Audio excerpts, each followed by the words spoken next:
thank you so much for joining us today. We have our beautiful model, Miss Miriam, and my name is Ozzy. I'm going to be the artist. I have already prepped her skin, and we have her foundation on, as well as her eyebrows and her lips.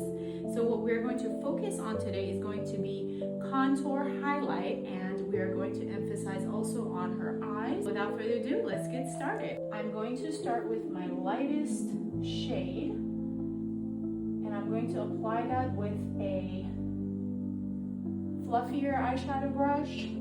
That way I can really get a nice blend. When you are dealing with a little bit more of a mature skin, you do not want to use anything too shimmery all over the eyelid. You want to make sure that you are kind of staying with more of a matte finish when it comes to your eyeshadows and doesn't sit in any lines or creases. Could you open your eyes for me for a second? Thank you. Close your eyes again. What I always also like to do is I always like to have my model or my client open and close their eyes after each eyeshadow application. This is how I am able to see that I have applied an even amount on both sides, and that we're even essentially on both eyes. So now what I'm doing is I'm just going in with a pinker, a little bit of a pinker, still very light eyeshadow tone. This is going to just help us bring some color back to the lid. Now I'm going in with a nice soft brown color. Still using the same brush, but I am going to use the tip of my brush. And what I'm going to do is I'm going to ever so gently pull on her lid line, just pulling her eyes back a little bit. And I'm going to just brush inwards. So placing my brush at the corner of her eye and gently brushing in. I am holding my brush pretty close. This gives me a lot more control when it comes to the application. And now I'm pulling her eyebrow up a little, again, to give me a little bit more of that control where I can see her skin where I'm applying the eyeshadow. This allows me to have a better blend. Miriam, can you open your eyes for us? Beautiful. Very natural, very soft. Again, less is more. You can always go back and apply more, but when you go in with a lot of product, what happens is now you have too much on. It's going to be extremely difficult to remove. Close your eyes again. I'm just going back, same technique. And I'm just going to go ahead and make this a little bit darker, just because I feel like, we're going for a softer, smoky eye effect. So this medium color is basically, in my opinion, what makes it all happen. All right, so for me, what I always like to do is I ask my client, in our case here model, to turn their face because I am left-handed. This makes it a little bit easier for me instead of moving around my model, and that way you guys can see what I'm also doing. Same technique, pulling her skin just ever so gently. How are you feeling, Miss Miriam? Good? Good. Great. Okay, open your eyes for one more time. Face the camera, please. Beautiful. And we're our darker shade now. So I'm going in, again, same brush. I always like to kind of keep my tools at a minimum because it could start to get a little out of control when you start introducing new tools. That way your clients can also keep up with you. Just being realistic when it comes to tools, because a lot of people are afraid of tools. They're not very comfortable with too many tools. So same brush. Now I'm grabbing that darker burgundy shade, and I'm going to go ahead and keep it right on her lower lid.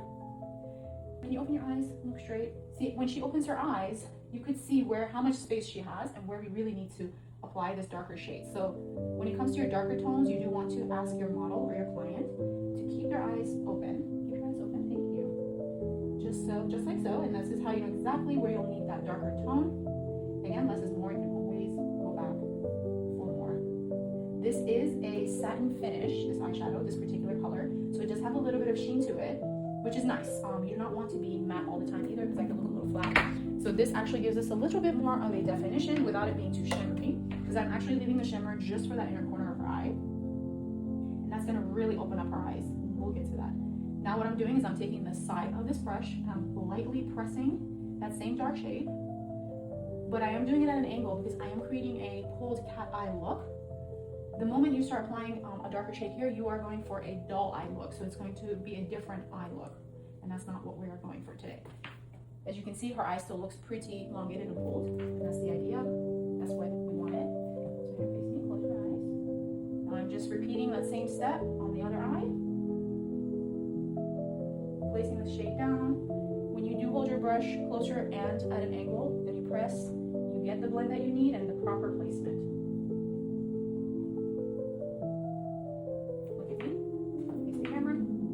lovely. Bit of a plum color. Plum is the color of the season. We are going into fall. We are in fall. So just adding a little bit of that pop of a plum tone really helps to pull everything together. It's very pigmented, so again, you know, being light-handed is key. And you're going to grab your lighter tones. In this case, I'm mixing a beige color and a mauve light tone, and I'm brushing it or dusting it on top. What this is going to do is this is going to help me blend it and tone down that shade a little bit. See, it's nice and blended now. Another clean small brush, and I'm going to go ahead and add a little bit of that highlight, as I mentioned before. You are going to lift for this particular part of the eyeshadow, and you're going to just do light dabs, right? Because we do want to place these shimmery tones, and we do not want it to move around. We want it in a specific area. This is why you're going to press and place. And by lifting the eyelid, this allows you to have more control. Same thing on the other side. Lift, press, light dabs. Kind of focus on one location. Don't bring it too far out. Beautiful. I think this was great on her. I'm going to speak with her in Farsi just so you know that I am bilingual and that I do speak Farsi fluently as well as English. خب امیدوارم میخوام با تیزر فارسی صحبت کنم چون از من خواسته بود که توی ویدیو یه چیز فارسی بگم. خوبی چشم اذیت نمیشه؟ نه عالیه. همه چی عالیه. میخوام که یه ذره باید از این آیلاینر توی چشم هم بزنم. میدونم که داره حساسیه. نه. Alright, now we're getting into the eyeliner. I'm switching back to English. This one is a brown eyeliner. I really like this to create a soft smoky look without it being too harsh. And what I'm basically doing is I'm doing very light strokes as close as possible to her lash line, because we do not want to make a thick line that's going to make her eyes look smaller. Can you see the difference between this eye and that eye? Repeating the same thing on this side. Face the camera for me, please. I'm going to go into her waterline, but instead of doing the whole waterline, I'm only going to do the outer and the inner corner. So Miss Mary, can you look up for me? And just relax. Perfect. Just like so. Turn your face this way. Beautiful. Look at me. Wonderful. Look at the camera. Tapered brush that we have, and we're going to actually go right under her eyes to smoke out the underneath. But instead of grabbing these super dark colors, I'm actually going to use a medium brown shade. Look up for me here. Why am I doing this? Because we already have the eyeliner underneath. So when you go too dark, things start to look a little bit too much. Again, less is more. You can always go back for more. But when you start with super dark, you're kind of stuck with a super dark color. I think I'm happy with this look. I'm going to go ahead and start applying some mascara. Miss Miriam does have beautiful eyelashes. So I'm just going to go ahead and enhance them a little bit. So close your eyes for me. Just relax for me. Beautiful. When it comes to eyelash mascara, as you all know, our lashes are not two-dimensional, right? We have between 3 to 5 layers of lashes that kind of stack on top of each other, and they're never kind of stacking exactly the same. So what you want to do, if you want to get every single lash, you want to put your ring or your pinky, the back of your pinky, and lightly lift the lid, having your client closing her eyes, and you're just going to gently get every single lash from the bottom. This helps with the separation. And what you're going to do is then you're going to move your pinky up a little more, and you're going to actually turn your brush and get those top lashes, just like so. And then you're going to go back and squiggle up. This squiggling motion helps to get those middle lashes. I think Miss Miriam has about 3 to 4 layers stacked. She has very, very full lashes. I'm obsessed with her beautiful natural lashes. All right, face the camera there. As you can see, you know, beautifully enhanced lashes. I'm going to repeat the same thing on this side. Placing my pinky and getting as many as her lashes as I possibly can. You do have to be patient with this process. You do want to just take your time a little bit. Don't rush it. That way you don't poke your lovely client in the eye and make them feel uncomfortable, or God forbid, you know, irritate their eyes. So just be patient.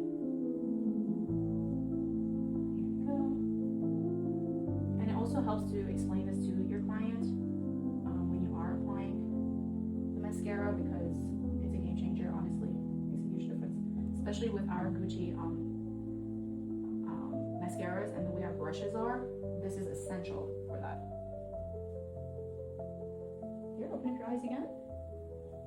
Lovely. Now, for me, I like to stay away from bottom lashes because, especially if they have very long lashes like Miss Miriam does here, I just, you know, very gently was left on my brush instead of going back for another dip. Look up for me.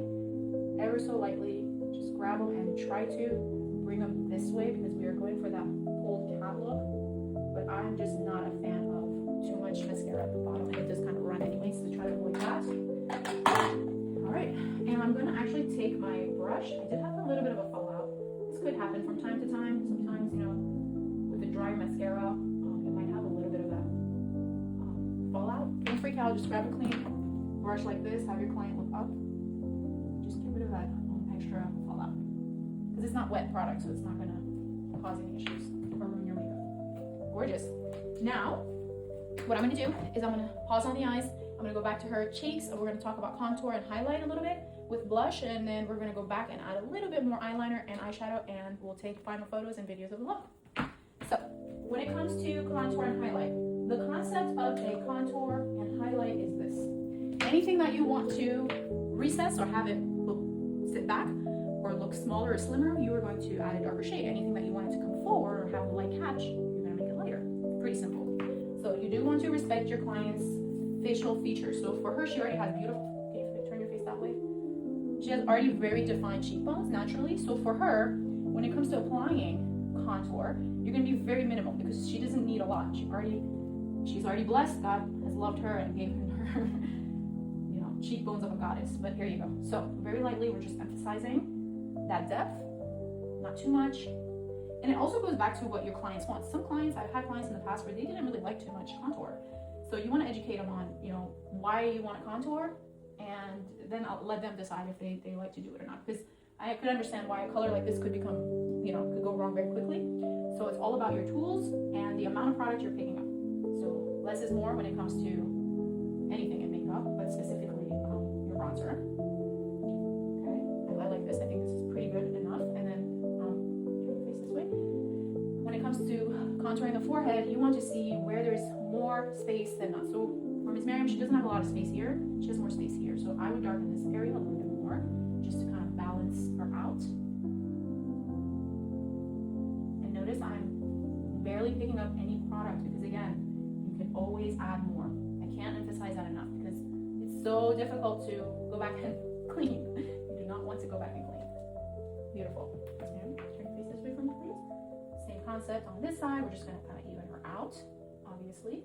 And notice I am not going down. I'm actually placing, and I am, you know, you can do this motion if you like. You can do this tapping motion. It really depends on your brush. If your brush is at an angle, you know, it's probably best to kind of keep it, respect the shape of your brush. If your brush is like what I'm using, you can either do it this way or you can kind of dab and place and blend.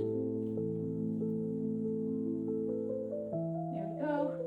Just kind of applying a little bit on this side of her forehead as well, because I feel like she does need to warm this up ever so lightly. Face the camera again, please. Thank you. Now for this part, you do want to be very, very minimal when it comes to jaw lines, because I've seen so many people do their jawline and I see the product, like I see a line and I'm like, oh gosh, no, that does not look good. So again, less is more. Blend, blend, blend is key.